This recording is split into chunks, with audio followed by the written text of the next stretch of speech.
joining us today.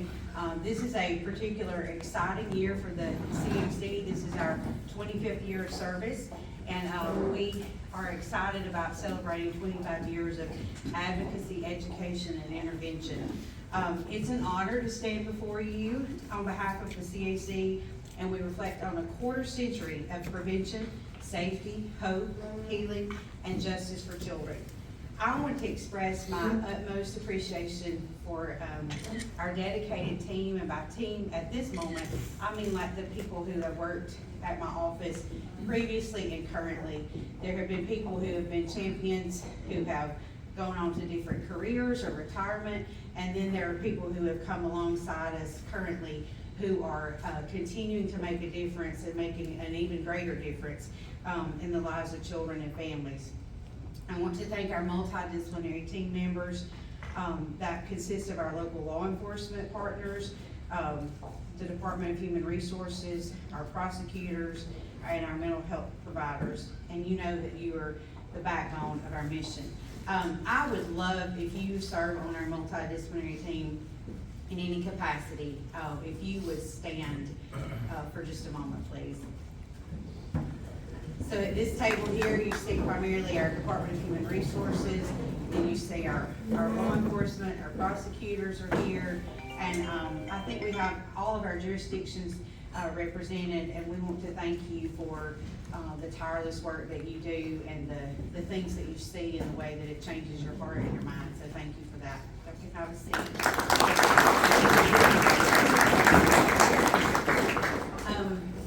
As a nonprofit, we work under the leadership of a board of directors, and so to my board and to our donors and volunteers and supporters, your belief in our work has fueled the heart of our organization. If you serve currently on our board of directors, would you stand? Some of them are already standing. And I know some of you have served in years past, and I want to thank you for that. To the children and families that we've had the privilege to serve, your courage is our purpose. And we know that we are thankful that they have trusted us with their most vulnerable moments. 25 years ago, the CAC began as an idea, a belief that children deserve a place where they are heard, believed, and protected.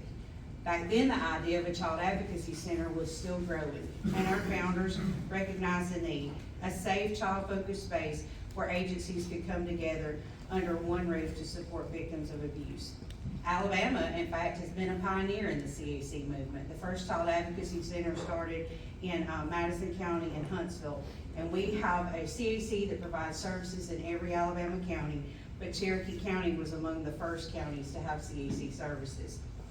Since then, we have stood alongside thousands of children, each one with a name, a face, and a story, each one deserving of safety, dignity, and healing. We've evolved with the times. I thought about the $300 TV VCR combo we bought with our first ADECA grant, and we felt like we were really on the cutting edge of technology. And then we have, of course, advanced much more to the digital way of recording material. I know the DA's office is even more excited about us progressing with that option.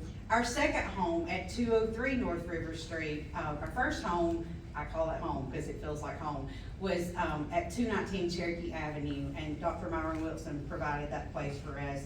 And then we moved to the house on North River Street, which was across from the current sheriff's office and the administration building.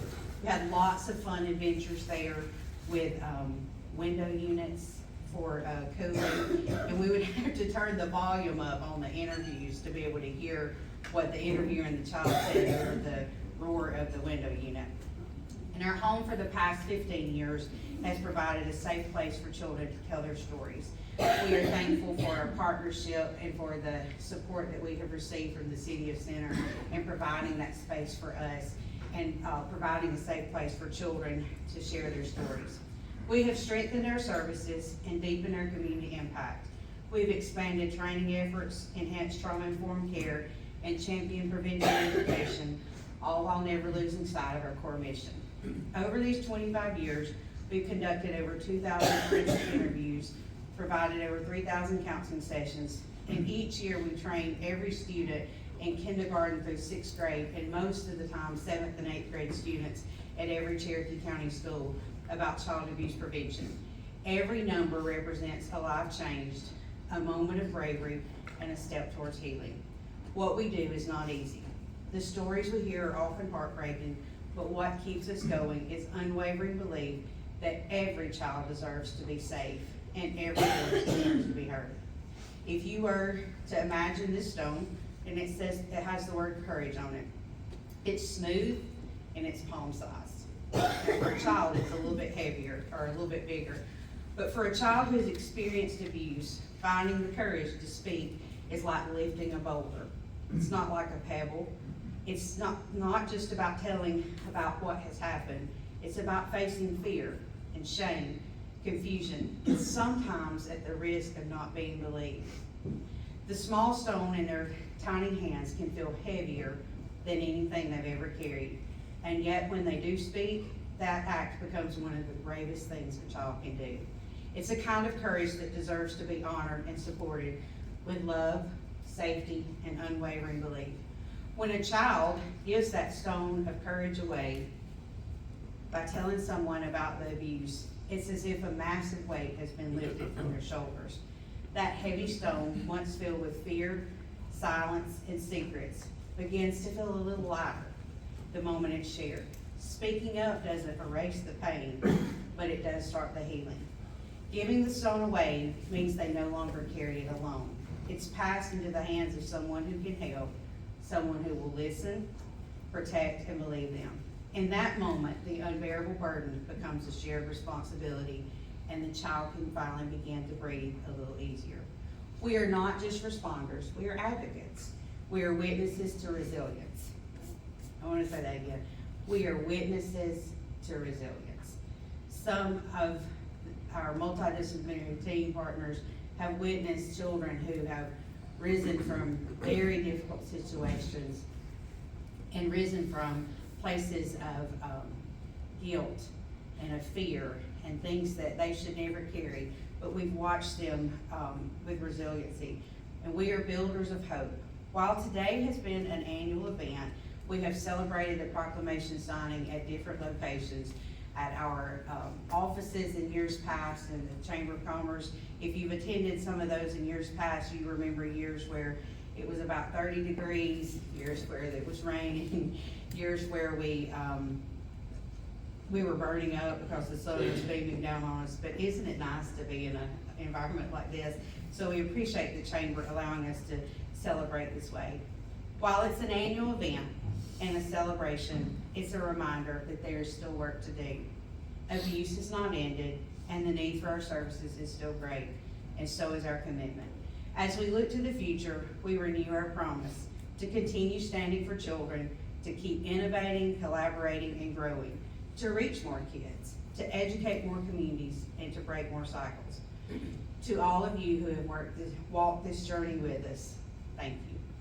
This anniversary belongs to all of us as a staff, an MDT, a board of directors, and to our community. But most of all, it belongs to the children whose strength inspires us every day. Here's to 25 years of impact, and to the next 25 years of hope, healing, and justice. April is Child Abuse Prevention Month. Throughout the nation, we recognize the efforts that are made to prevent child abuse, to raise awareness, and to hopefully end child abuse. At this time, each mayor or representative from each of our municipalities will sign the proclamation declaring that April is Child Abuse Prevention Month.